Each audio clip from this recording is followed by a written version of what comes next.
For 1,000 years, the Zarthan Empire ruled the stars. From the frozen moons of Drell to the burning sands of Kor, every world carried their flag.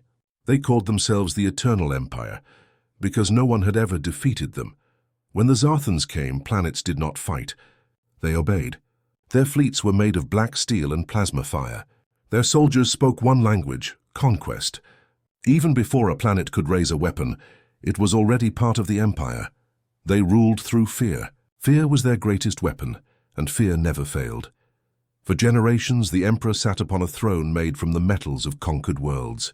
He looked over star maps filled with red lines, each line marking a world that had surrendered.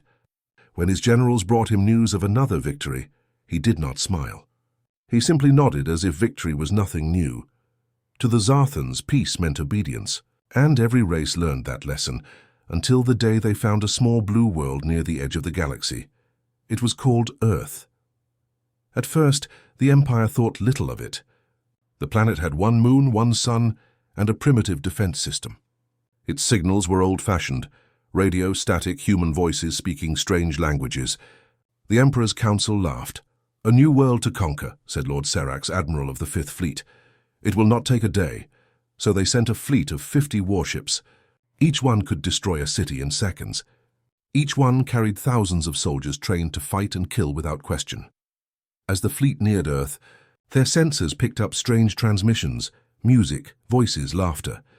One officer asked, "Are they mocking us?" Serax smiled. "No, they are simply ignorant." The fleet entered Earth's orbit. The humans saw the ships, huge, black, covering the sky like shadows. And then the message came from the Empire. "This world now belongs to the Zarthan Empire. Surrender and you will live." There was silence. No reply. Serax waited 1 minute. Then 5, then 10. Still nothing. Finally he gave the order. "Begin the landing." The first ships descended through the clouds. And that was when everything went wrong. The sky exploded with light. One by one, Zarthan ships vanished from the scanners. Some crashed into each other. Others turned their weapons on their own fleet, firing blindly. Within minutes, 20 ships were gone. "What is happening?" shouted Serax. "Who is attacking us?" The sensors showed nothing. No enemy ships, no visible weapons. Only chaos. Then a human voice broke through their communication channel. A calm voice, almost friendly. "We told you to stay away." And then silence again. By the end of the hour, the entire Fifth Fleet was gone. 50 ships, 50,000 soldiers vanished. The Emperor could not believe it. "Impossible," he said. "No species has ever defeated a Zarthan fleet." He thought maybe it was an accident, a cosmic storm, a malfunction. But the last transmission from Serax's flagship told a different story. "They are not what they seem," Serax's voice whispered before the static ended. "They fight like they have done this before." The Emperor ordered an investigation. The scientists studied the last signals from Earth. They found traces of unusual energy, something humans should not be able to create. "Maybe they stole it," said one scientist. "Maybe it's luck," said another. But deep down, none of them believed that. The Emperor turned his gaze to the holographic image of Earth, a small, fragile world glowing blue among the stars. He clenched his fists. "Send another fleet," he said, a larger one. "End this." His generals bowed and left. But as they did, one of them whispered to another, "What if they are ready for us?" That question spread through the Empire like a quiet storm. No one said it out loud, but everyone thought it. Could this small world be dangerous? Days later, as the new fleet prepared for war, strange reports came in from nearby systems. Human ships, small, fast, and silent, had been seen near Zarthan patrol routes. Some supply lines were attacked. Ships went missing. The humans were already moving. The Emperor refused to believe it. "Primitive creatures," he said. "They cannot even reach half the galaxy." But the truth was simple. The humans were not waiting. They were learning. They were preparing. And soon the Empire would learn what no other species had ever taught them. That even an empire that ruled all could fall. The Zarthan Empire had never lost before. But now, for the first time in 1,000 years, they were afraid. The Fifth Fleet was gone, wiped out by a planet the Empire called Primitive. The Emperor's pride burned hotter than any sun. He stood before his war council and said in a voice of cold iron, "Earth will burn." Saith the Grand Fleet, no mercy. And so 300 warships left from the capital world of Zartha. They filled the darkness with red light, like a storm of fire crossing the stars. Each ship carried enough weapons to destroy continents. The Zarthans believed this battle would end in a single day, but the humans were waiting. The arrival when the fleet reached Earth's orbit, everything looked quiet. The blue planet turned slowly below them, peaceful and silent. No defense ships, no transmissions, no sign of resistance. Admiral Kor, commander of the Grand Fleet, laughed. "These humans are broken already," he said. He raised his hand. "Prepare for bombardment." But before the order could be given, alarms filled the bridge.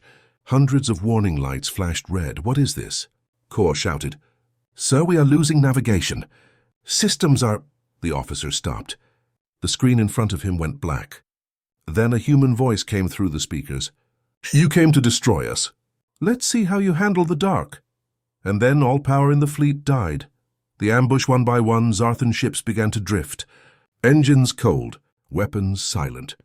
They were blind, deaf, and alone. Then came the asteroids. Huge rocks moved like living things, fast, accurate, deadly. They slammed into the Zarthan ships, breaking hulls, tearing metal apart. Each strike was followed by another. It was as if space itself was turning against the Empire. "What is this madness?" shouted Kor. "Who controls these rocks?"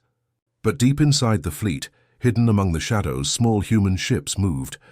They were fast, built for stealth and impossible to track. Humans were not using advanced technology. They were using strategy. They had placed thrusters on the asteroids days before, turning them into silent weapons. The Empire's greatest fleet was being destroyed by stones and brains. The turning point hours passed. Half the Zarthan fleet was gone. The survivors tried to regroup, but their communication channels were jammed. Every time they tried to talk, a human voice answered, "You should have stayed away." Finally, Admiral Kor managed to send a message to the Emperor. His voice was broken, his eyes wide with disbelief. "They fight like no one we have ever seen. They do not run, they adapt. Every move we make, they learn." The message ended in static. The last thing the Emperor saw on his screen was the reflection of Earth. And an explosion swallowing the fleet. The Empire reacts. When news reached the capital, the halls of power fell silent. For the first time, no one knew what to say. 300 ships gone, no survivors.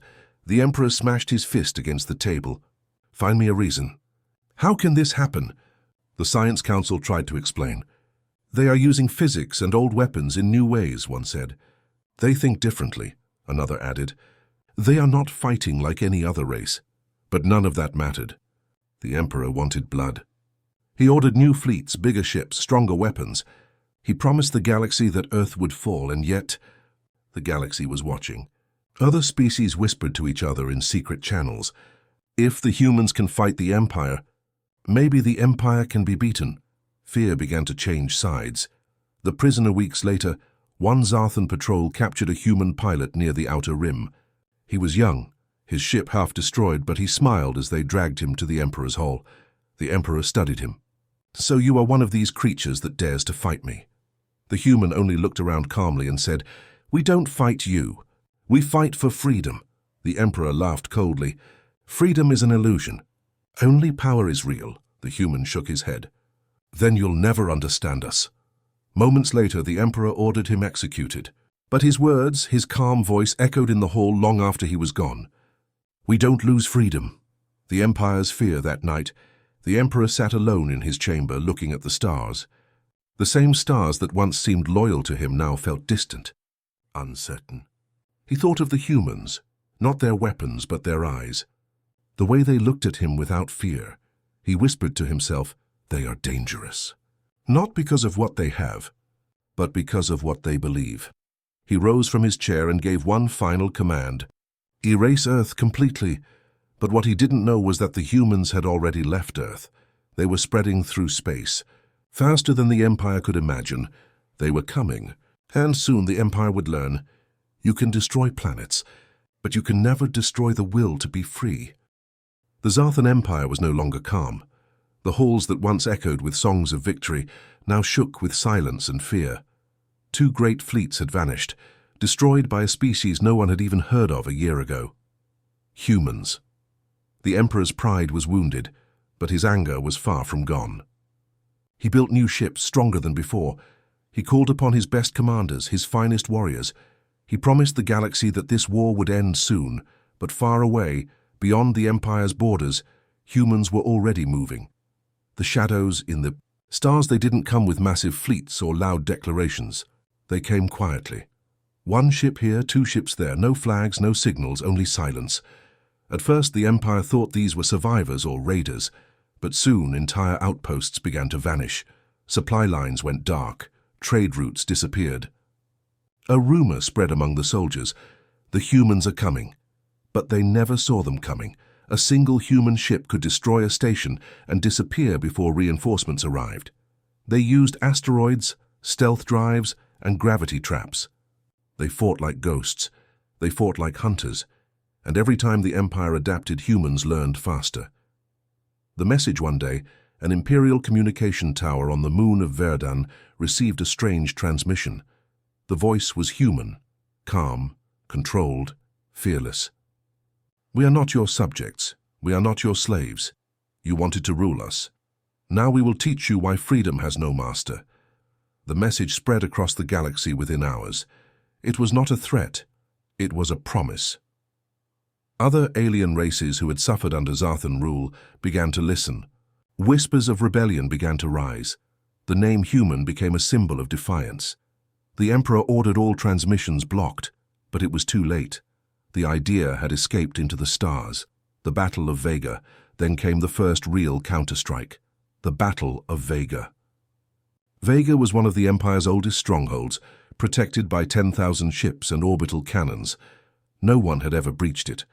The Emperor was sure it was unbreakable. But when the humans came, they didn't attack the front. They attacked the laws of physics. The first sign was silence. Complete silence. Every scanner, every radar, every sensor went black. It was as if space itself had stopped working. Then, the Zarthan ships began to twist. Not explode, twist. Their metal frames bent like paper. Engines vanished into themselves. Ships were being pulled by invisible hands. It was gravity, but not as the Zarthans knew it. The humans had built something new, something impossible.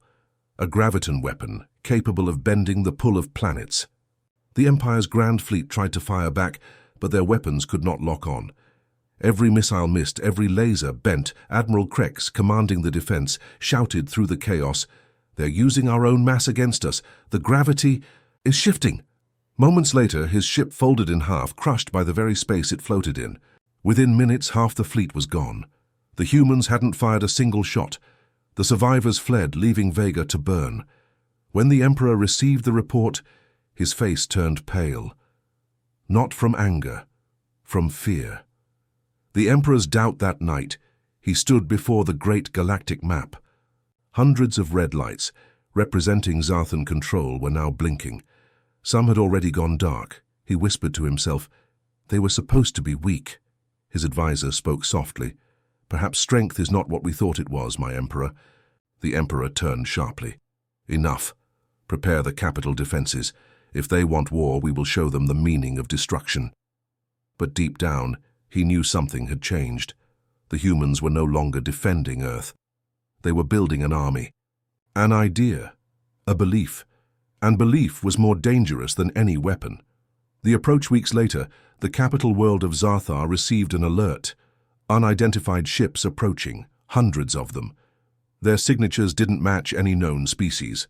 When the fleet came into view, the soldiers stared in silence. Sleek black ships, smaller but faster than anything they'd seen before. Each one marked with a single blue emblem, a circle of stars around a lone planet. Human ships. The sky above the capital filled with light as alarms screamed across the city. Citizens looked up in terror as the first shadow crossed the twin moons. From the largest ship, the human flagship Valiant, a message was sent to every channel in the Empire. "You ruled for 1,000 years. You thought no one could stand against you. You were wrong." And then the signal cut. For the first time in history, the Empire realized it was no longer the hunter. It was the prey. The Emperor watched the sky burn and whispered, "They are coming for me." And far above, in the silence of space, the humans whispered back, We already have. The sky above the Zarthan capital burned red. The once perfect world, home to 1,000 towers and shining cities, was now a world under siege. For centuries, the Empire had ruled the stars without fear. Now, the fear was theirs. From orbit, the human fleet surrounded the capital like silent wolves. They didn't speak. They didn't warn. They just waited. The Emperor's pride inside the great palace, the Emperor stood before his throne. He wore armor made of black crystal and a crown forged from the metals of conquered worlds. Behind him, giant windows showed the burning sky. His generals knelt before him trembling. "Your Majesty," one said, "the humans have broken through the outer defenses. Our fleets are falling. We cannot hold them." The Emperor's golden eyes flashed with rage. "Then destroy the city. If they want this world, let them take its ashes." The generals hesitated. One finally spoke, voice shaking. "But my Emperor, millions will die." The Emperor turned slowly, his voice cold as ice. "Then millions will die. The Empire does not bow." He raised his hand. "Fire the orbital weapons."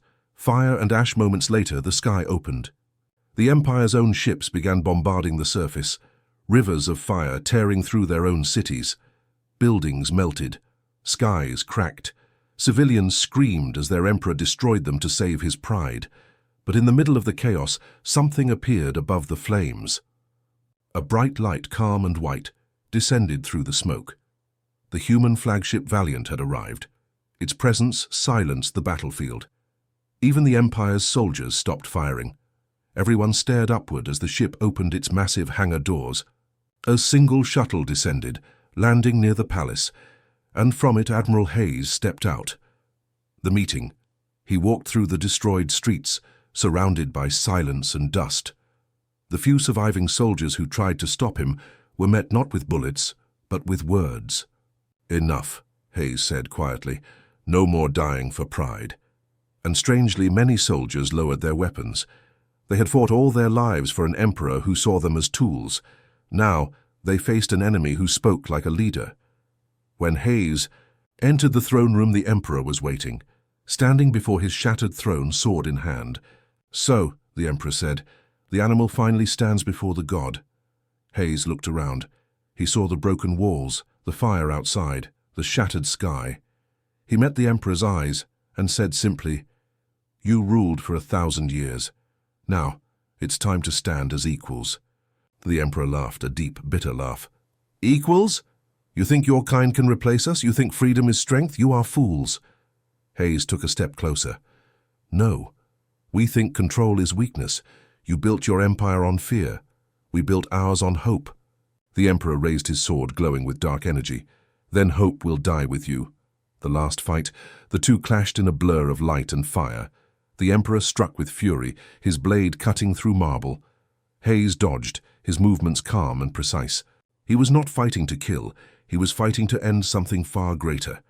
Finally, the emperor charged. Hayes sidestepped and caught him by the arm, twisting the blade away. It fell, clattering to the floor. For a moment, both men stood still. The emperor breathed heavily, eyes full of rage and disbelief. "You can't win," he whispered. "You're only human."